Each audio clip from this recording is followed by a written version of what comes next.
Well, I want to thank you all for being here this morning. I know you have a lot of places that you can be, and you found yourself here. And my monthly title for May is Holy, Holy Uprising. Today's topic is This Too is God? Question mark? This too is God? I love this title because it plays right into one of my favorite affirmations, which is this too is good, this too is God, and I demand to see the blessing in this right here and right now. So, to ask my teachers, how is this to God? Right? So, how is the murderer still part of God? How is this virus, this situation, or this challenge that you may be walking through still part of God when it feels like it's so outside of the God energy that it couldn't possibly be God too? This is a really great time to look into our teaching and see how we see everything as God. This is saying that negative things are God too? Yes, that's what we believe. This is where the rubber meets the road in our teaching. Inevitably, in a foundations class, a student will say, well, no, there's God, and then there's this other stuff that happens, and it couldn't possibly be God. How could it be? My question is, how could it not be? You know, religious science and the science of mind is no longer the best kept secret in metaphysics. We are poised with a teaching and the tools to take humanity into a new paradigm, into a new consciousness. And we're doing it right here and right now. It's happening. This whole year and a half that we've just walked through together is part of a blessing. You may say, well, no, that's part of a curse. But it's actually part of a blessing because we've gotten gifts through this last year and a half that we would not have gotten any other way. We are invited to demonstrate this in our lives, in our centers, in our communities, and in our world. But to do so, we must rise up in consciousness. We must now start to wear pants again. We must begin venturing outside of our comfort bubbles and start commingling again, if that's comfortable for you. You know, there's so many topics today that are taboo. You know, many of us will not touch certain things. You know, you don't speak of religion and politics in mixed company, right? Well, each of these must also be God too, right? If we believe that everything is part of the divine universe, that even our challenges are part of that divine energy, inviting us to see it rightly. You know, it's not what happens to you, it's how you handle what happens to you that makes the difference. So, this too is God. Really? My physical challenge or my relationship challenge or my financial challenge or my creative expression challenge is all God too? I would say absolutely. Because once you invite God into those challenges and are guided by that super consciousness wisdom that this teaching invites us to relay and to experience, something shifts within those challenges. And those challenges may be the very miracle that catapults us into the next dimension. I don't mean making your transition, although that might be part of it, but a transition here and now in consciousness to your greatest yet to be. No matter what your political affiliation, no matter what the sociological, the cultural experiences, religious paths, or a lack of a religious path, are also God, right? Because in this teaching, there's only one power. It is God. It is good. It is you. It is me. And it is everybody else that's hanging around. So what could shift if we embrace and communicate courageously, openly, and vulnerably about these things, these subjects? Many of us choose to avoid at times because we don't want conflict. We don't want to rock the boat. But sometimes we need to rock the boat so that we can be shaken to our foundation, so we can remember who we are. When I'm facing a challenging situation, I repeat this affirmation. Rather than asking, is this too good? Is this also God in the midst of a challenge? I say and affirm with power, this too is God. This too is good. And I demand to see the blessing in this situation right here and right now. Now, this is a very powerful statement. And be aware of what you're doing when you stomp your foot, so to speak, consciously. Are you ready for the changes that it might bring? Are you open to the shifts in consciousness that you may have to make to stretch yourself to your greatest yet to be? Are you willing to let go of the good to embrace the greater? You know, what we thought is good, once we embrace the greater, we look back and go, that was just okay, but I was comfortable there. We declare that every situation is God. There's not a spot where God is not. And once we say that, whatever spot we're in, when we turn our attention to the power that created us, invites a new field of opportunity for healing. That is what transforms the situation. When we see it as a challenge, the universe always says, yes, let me show you what a challenge. Let me show you how difficult it can be if we believe that. You know, it's always done unto us as we believe. If we believe something will be challenging and that we have to work hard to get something done, that's what our reality will be. What if your reality was, this too is easy? This too has a divine blessing within it as I look for the blessing, not for the challenge. Stomp your foot at God.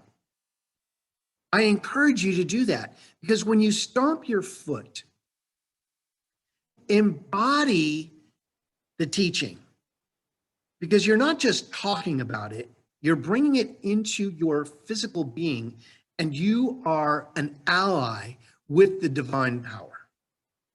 Just be aware that when you're stomping your foot, what it means. You may be calling up some ideas you may not be ready for. But if we're truly students of truth, we're looking for those places to change our consciousness, to be a greater place where the infinite can express. You know, this is from our Centers for Spiritual Living Global Vision. It says, we envision a world where personal responsibility joins with social conscience in every area of the political, the corporate, the academic, and the social sectors, providing sustainable structures to further the emerging global consciousness. So let's talk about this oneness. There is one infinite reality. We call it by many names, including but not limited to God, life, Great Spirit, universal spirit, infinite intelligence, first cause, Christ consciousness, Jesus the Christ. My favorite is source energy, but you can pick whichever one works for you or make one up. Find your own name for what you choose to believe that this power is. Or even as Ernest Holmes' favorite was the thing itself.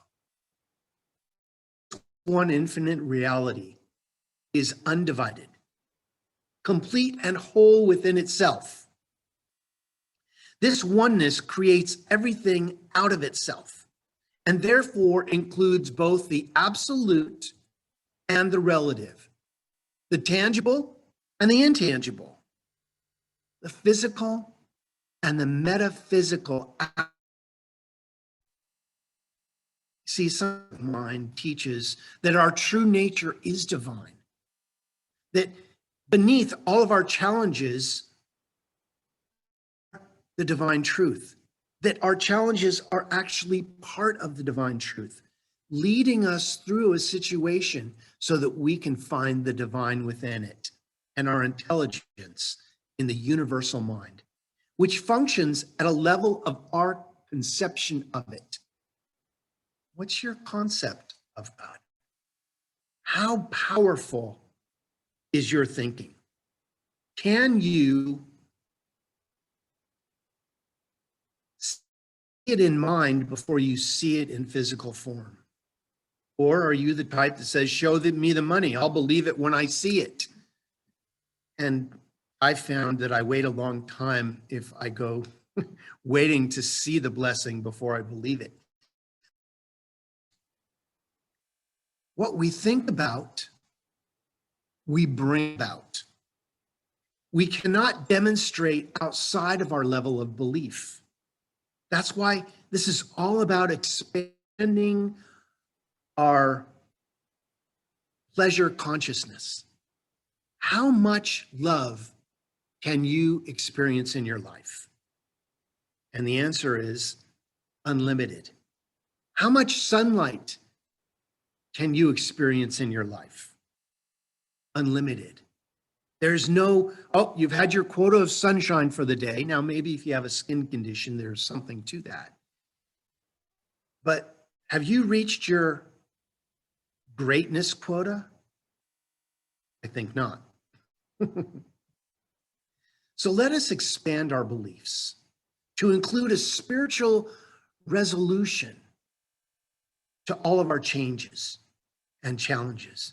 We are made up of pure spiritual energy, and each of us has within our own nature the seed of perfection, and it is growing.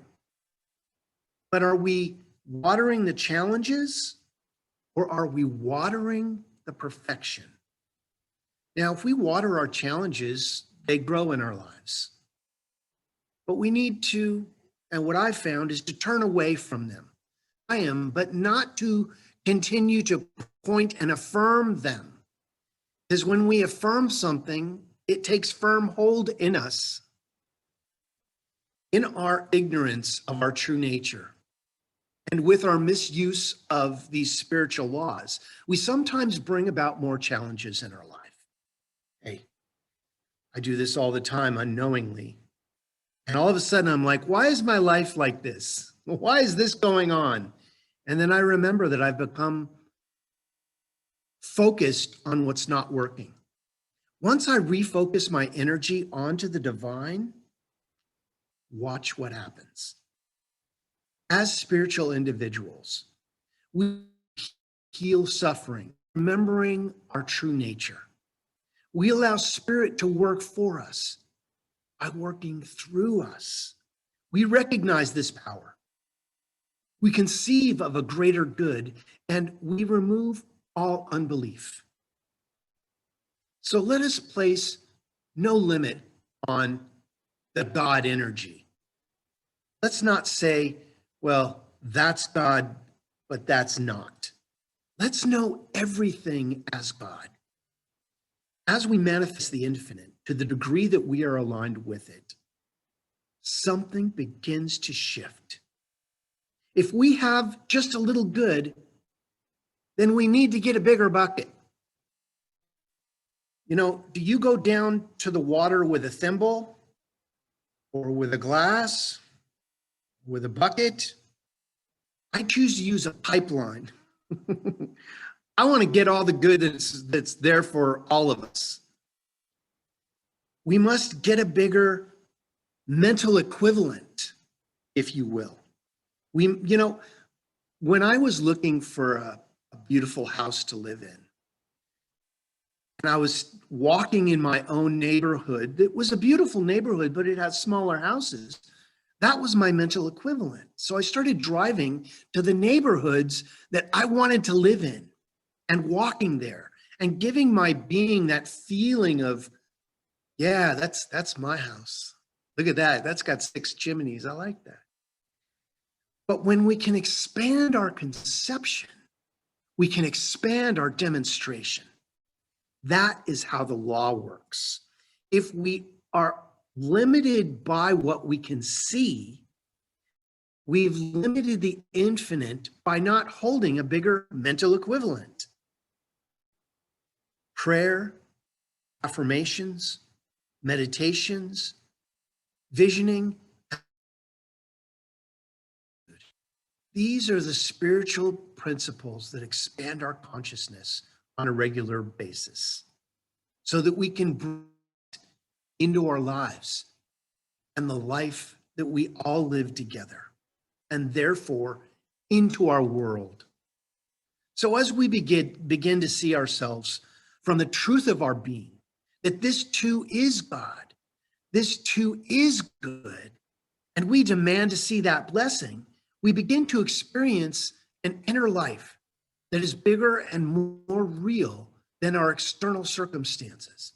Therefore, our circumstances must change to accommodate this new mental equivalent.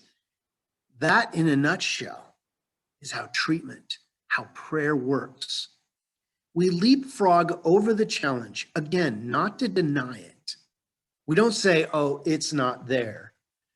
We say, thank you, challenge, for your gift, for your energy of new information that points us in a new direction. Face the fear and do it anyway. Do not be confused over appearances in form. Fear not. Don't wrestle with your challenges. That keeps them engaged. Acknowledge them and look for the solution. And if you can't see one, know that the divine has a solution and attract it. Reverse engineer it. See yourself in your demonstration and then look how that came about. Instead of avoiding conversations that are uncomfortable out of fear of offending others, many of us participate bypass. We say, oh, I don't see that, or let's not get too political, when in truth, failing to address obvious societal issues causes alienation within our own communities. Instead, let us know that we use a law that can change any form which is not harmonious. Hey, we don't all have to get along. We're all different people. But we do have to respond with love to one another to keep the dialogue going. We must name the challenge, the condition, and then know the truth of it. Invest more energy into the truth that we believe about an experience, and that experience will be the appearance in our life. You know, this makes watching the news become an active prayer session, doesn't it? We don't have to buy into what's going on. We can just observe with love. Isn't that a much higher consciousness place to watch the news from? Maybe we turn it off and put some music on. Again, not to deny, but not to continue to energy to the things we choose to not be in hand of. You know, if you're constantly in turmoil, you are perfectly demonstrating this truth because your mind is on the challenge. We must move our mind from the challenge to the solution. Our higher consciousness benefits the entire world. You know, it's time that we changed our consciousness. As an example, one individual who raises their consciousness level raises the whole world's consciousness level. This is how rising in consciousness works. You know, if we were going to burn ourselves out as a species, we would have done it a long time ago. There's enough negative energy that we would have just spiraled down and poof. Not, you know, you're just spontaneously combusted into a big thing of negativity. But that's just not how it works. There is so much spiritual energy. This place is provided for us to learn who we are. Yes, this too is good. This too is God. And yes, I demand to see the blessing in this right here and right now. Dwell in the oneness of what you believe God is to you. Even when appearances suggest an absence of the divine, know that it's there. You know, I always say this, I can see you in there, God. You can't fool me. I know that there's good in there, even when I'm maybe reeling from a situation. In our spiritual communities, we cannot merely gloss over the issues in the world and hide behind platitudes until a storm passes. In times of social unrest, our community has the opportunity teachings of science of mind, of Ernest Holmes and other spiritual geniuses, Jesus the Christ, Emerson, the list goes on. And you are on that list because you are part of this spiritual magnificence that's happening right now. To begin finding what to do for your highest and best good, using the principle of oneness, we allow these challenging topics to help us deepen our spiritual practice and grow in our compassion of one another and take the divinely inspired action in the world.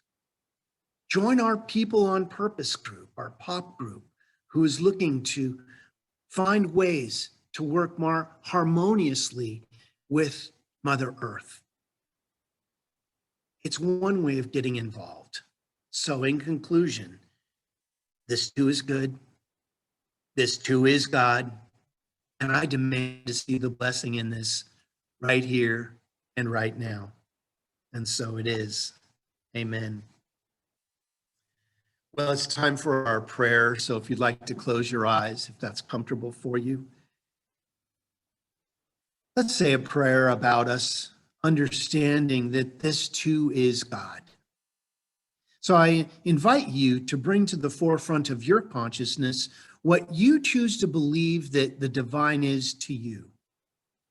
Use whatever name you wish, source energy, Christ consciousness, the divine, God. But we can agree that there is a power that is on right now. It's beating our heart. It's breathing our body.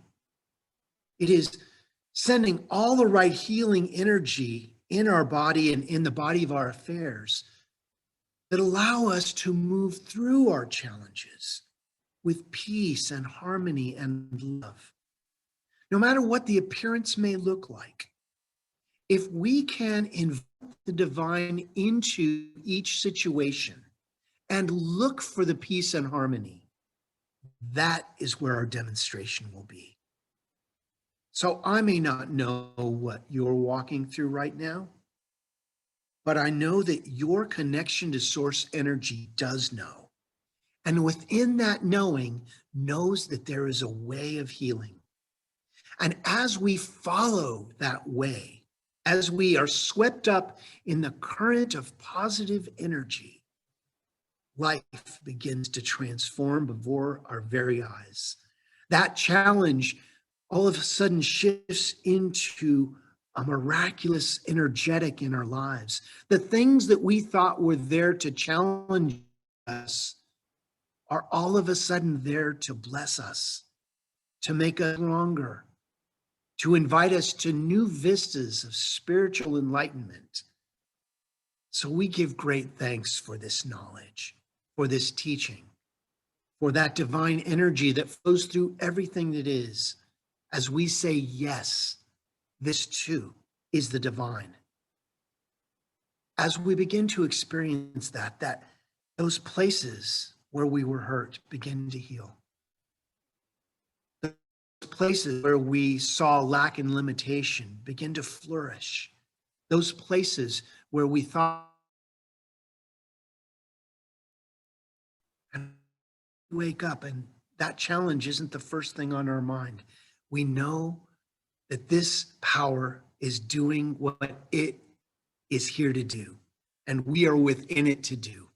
So I just give great thanks for this living, loving law, for the gratitude of the harmony of the universe that allows us to express within it, as we give great thanks for this time and space by saying, and so it is. Amen. Well, it's time for our offertory, so I invite you to press your donate button or whatever button you use, and let's recite our offertory affirmation that says, celebrate the oneness of God by sharing my prosperity. Once again, I celebrate the oneness of God by sharing my prosperity with all. And so it is. Let's say a prayer for that offering. And I want to just thank everybody who continues to give as we hold the space in your sanctuary here, getting ready to swing the doors wide open and invite everyone back into our lovely sanctuary where we can continue to have our Sunday services in the flesh. So let's say a prayer for that wonderful offertory. From the love of pure spiritual energy, these tithes and gifts have been collected. They're evidence of our faith, our belief, and our ability to manifest in this world of form. They do good work in the world and bless the giver and receiver. We just give great thanks as we affirm it together by saying, and so it is. Amen.